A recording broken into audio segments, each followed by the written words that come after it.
This is the best episode yet. Jim. Yes, and this episode we're going to review. Hide and Q. I love the rhyme there. Yes. Accidentally. Star Trek rhymes, always the best, isn't it? It is. Yes, Hide and Q. Story by C.J. Holland. Oh, I love C.J. Holland. Classic. Teleplay also by C.J. Holland and Gene Roddenberry. Oh, good old Gene. But apparently it was originally written by Maurice Hurley. Oh, yeah, I'm not a big fan of her. So... I think it's a guy. Oh, not a big fan of her. Yeah.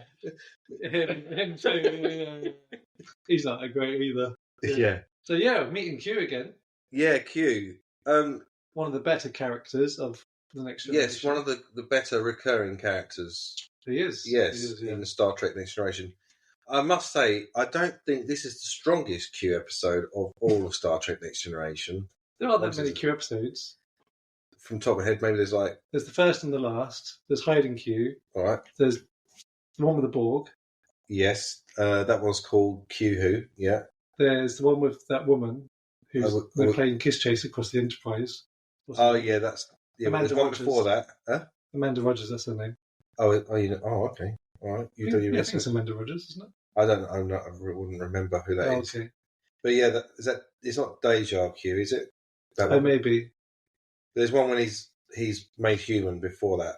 Oh, yeah. As well. So that's at least 6 episodes. 6. Then there's Tapestry. What happens? What's that one? That's when Picard's heart fails.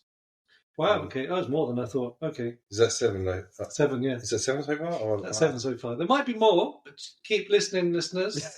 We will get to them all, don't you worry. Oh no, and there's the funny one, Cupid. That's quite a lot, isn't there?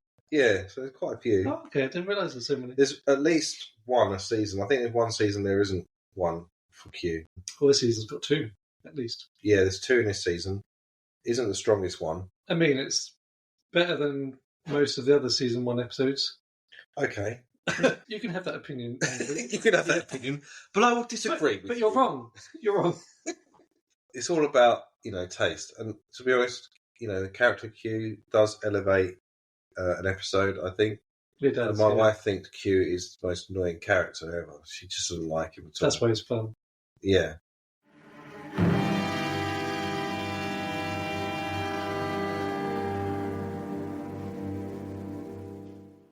Enterprise is off to assist 504 colonists. I don't know why I wrote the number down, but I'm an accountant. It's an important number. Yeah. Every life matters. There's some kind of accidental explosion at Sigma 3. And they're going to, I guess, rescue. Good old Sigma 3. Yeah. It's one of my favourite planets. No, well, it didn't look great when they beamed down later in the episode. Yeah. And that's when we see Q intercept again. Oh, yeah, in that giant net. Yeah, the net. The interesting looking graphics. I think that's the second time we see it. Also, we saw it in Counter Farpoint, and I think that's the last time we see that kind of affect the Q barrier. Okay. I don't ever remember seeing that again.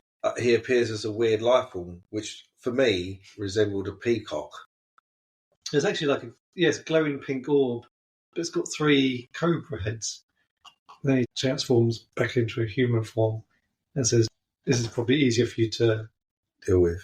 We are in the midst of an urgent journey. Once that is completed, then perhaps... You will abandon that mission, Captain.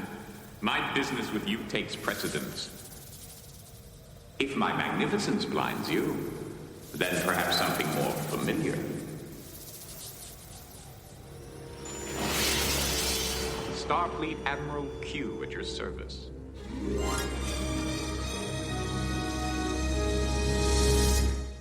But then we get Wolf in a really weird jump. Oh, yes.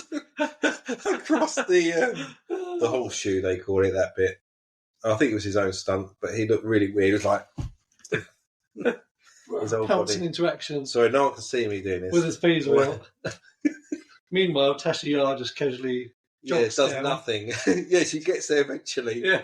Like, basically, Wolf is saying, I'm better at this job than you are, and you're going to die in a few episodes' time. Spoiler alert. And Picard says, we haven't got time for games. Games? Games? What a great idea. Yeah. And I think they want to talk about a deadly game. We don't have time for these games. Games? someone say game? And perchance, for interest's sake, a deadly game? To the game. So they played the deadly game and they beam onto that really bad set. Yeah. With the polystyrene rocks. It's nice. So something that's from the original series or something. And I just thought it was a bit weird that Riker said, they're about to play a deadly game, right? And he says, well, I'm sure it's not going to be boring. Why is that your first? Is it actually called a deadly game? Do they call it a deadly game? Yeah. That's true. Who wants to die in a boring way? Yeah, exactly. Oh. Everyone's beamed down apart from Picard, and he's left alone on the bridge. Mm. And he's all on his own, isn't he? Yeah, he's all on his own. And for some reason, Deanna Troi didn't bother to be in this episode. Yeah, well, they dropped. Well, at the very start, they did say. Oh, what did they say? They said that they dropped her off somewhere. Yeah, I can't remember what it was. I was like, okay, so she's not going to be in this episode. Having dropped off Councillor Troi at Starbase G6 for a shuttle visit home. It's always interesting to think, okay, why wasn't that actor in this episode? She thought she was going to be written out of the show because she'd been dropped in a few episodes. Right. That being one of them. But it's a hard role to even have to find stories for. But the way they finally were able to use you, it was to your credit, I think, that they worked hard to figure that out. Well, let's get real, and it sounds a bit vain, but I got popular. Yeah. Right? I got popular. You're also a wonderful actor, which didn't hurt. Well, thank you. But, suddenly they didn't make any Troy action figures at first. No. There were no Troy action figures in the first... That's the saddest thing I've ever heard. Because I was going to be gone. They weren't going to need them. Oh my God, Marie. Yeah, the whole thing that happened that first season. You see, I was just like, don't say anything, maybe it'll go away, Maybe it was being considered. Yeah, well, obviously that does happen to one of the female cast. Well, it happens to two, doesn't it? Because obviously Tasha dies, and then obviously Crusher doesn't turn up in season 2. Oh, is it season 2 she's not in? Yeah, okay. You got that Pulaski. Yeah. So why did they remove Gates McFadden then? From memory, I think they didn't think her character was good enough or popular enough to keep on or something. Oh, I see. I don't like Pulaski. But anyway, we'll get to that in season 2. But in this episode, the short skirts are back. No, God! No, God, please, no! No! No! No! You see it in season 1, but intermittently. Yeah. It's not consistent at all. Yeah. So I'm thinking, okay, either have short skirts on everyone or don't have short skirts. It's a bit random. I don't think I could watch it properly or take it seriously if I saw the main cast wearing a skirt. Like Wolf jumping over that bullshit with a skirt on. I'd be laughing. It's a warrior's garb. I think it's quite funny because I think there's an episode later on where they're wearing a dress uniform and then Riker says to Wolf, "You look good in a dress." Like in this episode, I only saw one woman wearing a short skirt. It was a whole dress, but, it's short. It's like you don't see any of the other characters wearing, even any of the other extras. A bit random. No, it is a bit random. Maybe it's to do with how many costumes they actually had. Yeah, I thought, well, true. We've only got this many costumes, and one of them is a short dress, so there we go. Just took it on for the scene. Yeah. No one's going to notice. So Q is dressed up in like a Napoleon era. Marshal, was he? Was he a marshal? Yeah. And he wants to, which is higher than an admiral, because I think he turned up as an admiral. Oh, yeah. In the beginning. Yeah. So game 1 is to stay alive. I think Yar loses her cool and says, now you're way out of line. And then Q says, game penalty, and she gets put in the box, which is put on the bridge. Now, the point of this game shall be, can any of you stay alive? If your game is fair, we will. Oh, for shame, Worf. Fairness is such a human concept. Think imaginatively. This game shall in fact be completely unfair. You've gone too far. Game penalty! Where is she, Q?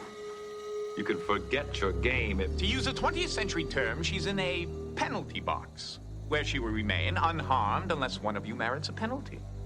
Unfortunately, there's only one penalty box. If any of you should be sent there, dear Tasha must give the box up to you. And where does she go?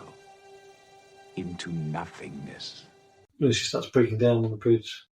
Yeah, that's She right. says, I'm in the penalty box. If someone else comes, I'm dead. Oh. Yeah, exactly. So she'll disappear. Somehow she was conveyed this information because Q was chatting with the other guys, so I don't know how she found out what would happen. Hey, it's Q. He can just... Communicate that information somehow. Yeah. But then something odd happened I'd never really noticed before. I don't know if you picked up on this, but Yar says to the captain, if you weren't captain... Because he tries to comfort her, and like she starts flirting with him. Does she really? Yeah, he said if you weren't captain, you know. Oh, I see. I didn't notice that. There is a new ship standing order on the bridge. When one is in the penalty box, tears are permitted. Captain. Oh, if you weren't a captain. Oh yeah, they're all very impressed with Worf, but we don't really see how impressive Worf is. Well, he's on the third ridge, but we know he's on the same set, walking along. And later when he jumps out, he is the captain and says, Worf, you came out of nowhere. A warrior's reaction. But we all saw him come out of wherever he came out of. Yeah. And what's wrong with Geordie's visor? Suddenly he can't It's see. not working. It's not working anymore. And I did wonder, like, how Data can't see it either, because, to be honest, his eyes would be a lot better than Geordie's. Yeah, he would be able to pick things up. Well, even Data's impressed. He's gone third ridge. Yeah. Like he's shocked. Like he would know, wouldn't he? Oh, I don't know. Maybe I'll give Data too much credit. I don't know. He's trying to shocked. He's trying to be human. Okay. He's doing a human reaction there. Yeah, he was doing a human reaction. The reason why he come out of nowhere is because Riker decides to check the weapons, and he shoots a rock and explodes, and then Worf comes out of nowhere. And he goes, "Drop your weapons!"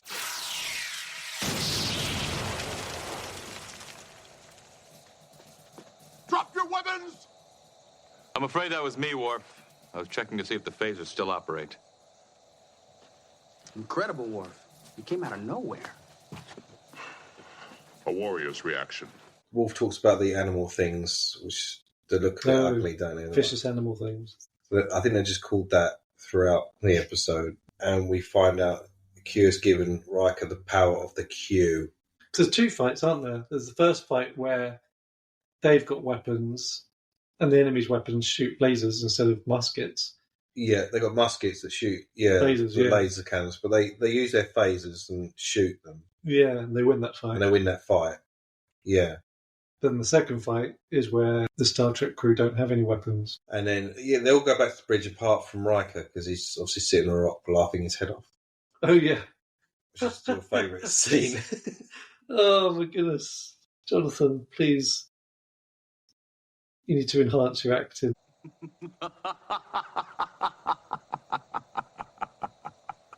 It's like, oh man. Yeah, so he's like...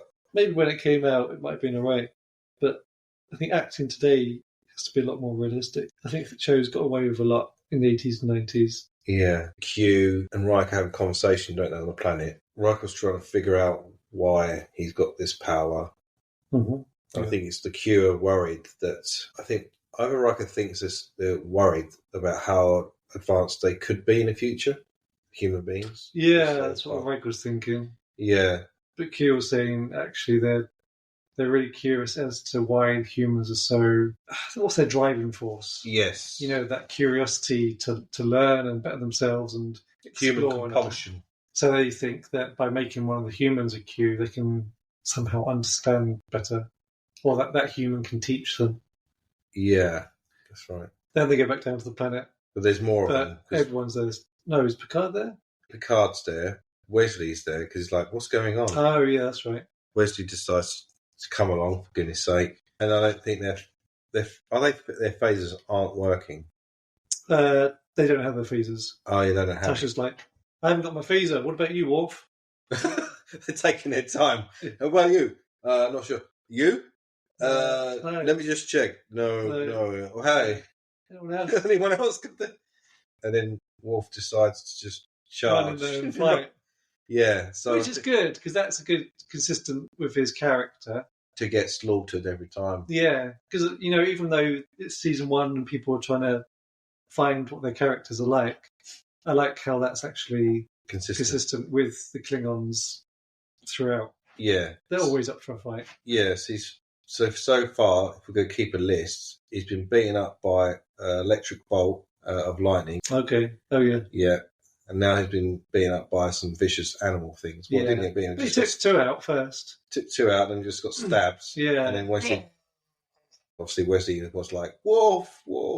And then when I got to try and see if he's okay. No one else came to his aid. Yeah. And no one else stood up and fired. Yeah. They were just standing there while they watch Worf go fight and get killed. Oh, look, there's Wesley. Oh, he's dead as well. Yeah, I think they wanted to wait because Wesley went up there. They were hoping he'll get killed. Oh, my gosh. Oh, Wesley's dead. Oh, dear. Oh, how are we going to tell? But Riker ruined it all, didn't he? Because then he had enough of it all. Yeah. And he put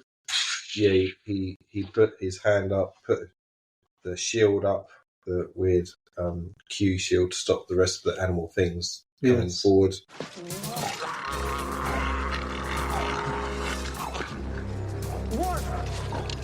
What? Look out! Wesley, no! Wesley! Wesley! No! Damn it! Damn it to hell! Riker, you did that. And that's not all. When Riker says, responding to Picard, the set's so bad that you can see the corner, the joining of the corner of the green background of the 2 walls joining. Yeah. And everyone vanished. Took them all back to the bridge. Back to the bridge of the And Enterprise. Worf's examining his tummy, like, oh, I'm better. Yeah. Everyone's better. Unfortunately, Wesley's also okay. Yeah. Sorry, Will Wheaton. Wasn't his fault. He was only a teenager at the time. Yeah, exactly. Interestingly, you see Riker's attitude change quite rapidly. Almost straight away. Yeah, which I didn't really... Like, I liked his change of character in that, if you're given the power of God. But it was very uncharacteristic. Yeah. At the same time. I guess because you haven't got much time to do it. It came about too quickly, I think. Yeah, it wasn't like a step by step. It was almost straight away. Yeah, next minute. Jean-Luc. Yeah, exactly. He has different attitude towards everyone. Yeah. I mean, because suddenly he's really rude to the captain.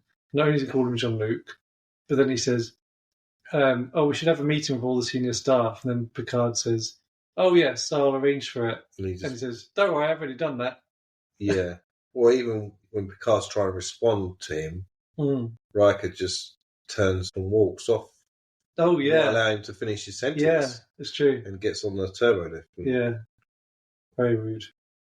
There's a point when Picard is concerned that Riker's powers will tempt him to use them. Mm-hmm. And he said there's, as a race of human beings, we're not ready for this type of power. Yeah. And Riker makes a promise not to use the powers. Oh, yes, that's right. They beam down to that planet, what's called Planet Sigma 3. Sigma 3, yeah, love it. And there's a dead girl. Geordie's picking up the small rocks and Dave's picking up the big ones and throwing them over. The big polystyrene. So we find out, he made a promise. Beverly Crusher doesn't know that he has the power of the Q. And she says, you got the power of the Q, you can do something. And he said, no, I can't because I made a promise. So apparently a promise is quite substantial for Riker. Yes. So he wouldn't break it. Mm-hmm. Even if he disagreed with it, because he's really annoyed, he could always change his mind. I should have never made that agreement with you. I could have saved that child. You were right not to try. Once you became accustomed to that power, number one. When I used it before, what happened? I saved most of our bridge crew. And when you grow to like it too much? As soon as it's convenient, Captain. I want a meeting with you and your bridge staff. As soon as we are secure of this rescue operation, I'll discuss all of this new power. He's not limited by time. He could bring her back at any point, at any moment. Oh, I see. So he's like, well, I'm going to save her now. I'll travel back 2 weeks and make sure it didn't happen. Yeah, or just bring her back to life just with the click of a finger. Doesn't Then he? he'll be breaking his oath. Yeah, it depends how far gone he is. Mm-hmm. But yeah, this is when he starts calling him John Luke. He calls a meeting on the bridge. And he says, I'm the same Riker that you have always known. Oh, yeah. And Picard says, well, how comes we're on a first name basis? I like it when he starts giving the gifts out to everyone. Because you get to see more about people's characters. Yeah, about what their desires are, their dreams being fulfilled. So we obviously learn about Klingon sex. Yeah, that part with the Klingon sex is a bit awkward again.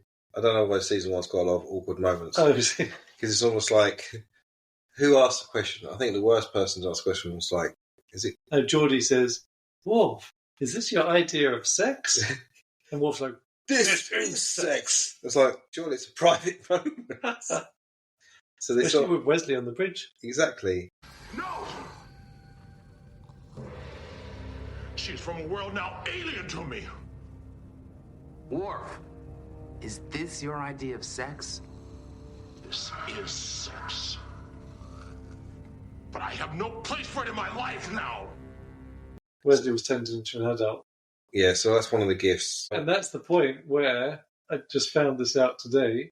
Oh, yes. On the Blu-ray edition, do you know what they did? What did they do?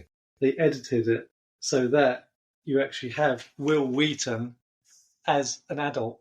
Oh, really? Yeah. I had no idea. I think they just edited the head of the of the actor. That basically didn't look anything like Will Wilson. Yeah. He looked like, I think he had blonde hair. Yeah. Yeah. Oh, that's new information. Yeah. So anyway, I don't think that was a good idea. But anyway, it's not a good idea to do that. No. It's like when they you don't watch Star Wars, do you? Yeah, they did it in Star Wars, didn't they? They put the new Anakin in. Yes. At the end of the Star Wars trilogy. They turn Wesley into a 25-year-old man. Riker knows what Data wants. He wants to turn human, but that doesn't happen. No. He's like, no. No, we don't have the budget for that. No. I thought that one for Geordie was quite good to see him experience eyesight. And obviously he looks at Yar, because I think there's... Okay. Well, he seems to be attracted to Yar in some way, because he talks about beauty, and he was looking at her. You're as beautiful as I imagined. And more. Okay. Yeah. Well, it's also because Deanna Troi wasn't on set that day, so there's not much choice. You can't say it's a Wolf or... There's definitely questions there. Yeah, well, she's leaving at the end of season 1. It's a shame we didn't get to see his offer to all the other members, like Yar. He didn't do an offer. Or Crusher. Yeah. Or Picard. Picard, here's a wig for you. That's your deepest longing, isn't it? Yes. That you had hair. I know what you want. You want hair. So they basically... all reject his gifts. And I like the bit where Riker says to Picard, I feel like such an idiot. And then Picard was like... so you should. Yeah. And then Picard goes up to Q, pulls down his hood, and said, now, you need to hold up your end of the bargain now, because we made a deal. It's all over, Q. You have no further business here. Human, you have just destroyed yourself. Pay off your wager. I recall no wager. I'm sure your fellow Q remember that you agreed never to trouble our species again, just as they're aware that you failed to tempt a human to join you. No, if I could just do one more thing. Q, I strongly suspect it's some explaining you have to do now. Q loses, and then he gets caught up by the Q continuum. It's almost like he's getting punished. Yeah, because he failed to... his task was to bring back a human.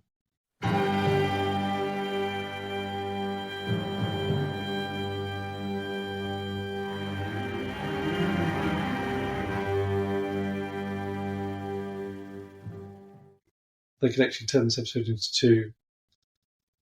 You could have You could make progression into the end of the first episode is Riker's got his powers. Yeah. And you think, oh wow, okay.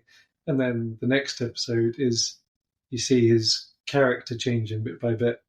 Yeah. As it becomes more, well, not corrupted, but you just kind of he reveals what's within human nature anyway.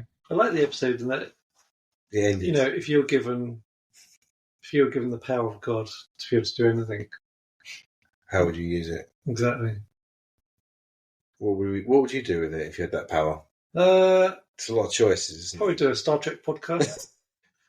I'll probably do it. Yeah, good Star Trek podcast. Like, it's fairly decent for people to watch. I would make everyone listen to it. I would get the whole of the original Next Generation crew to come here in my front room and we'd all just chat about it. Okay. And they'd probably hate it, you know. Yeah, I would do the same thing. Because that's all they've done their whole life is just talk about Star Trek. Yeah, I think I'll do the same thing, but everyone have to be dressed in the same outfits from that episode, Justice. That's all going to run. Oh, we love running. It's a hiding cue. I think it was I thought it was a good episode. Not amazing, but it was a good episode for season 1.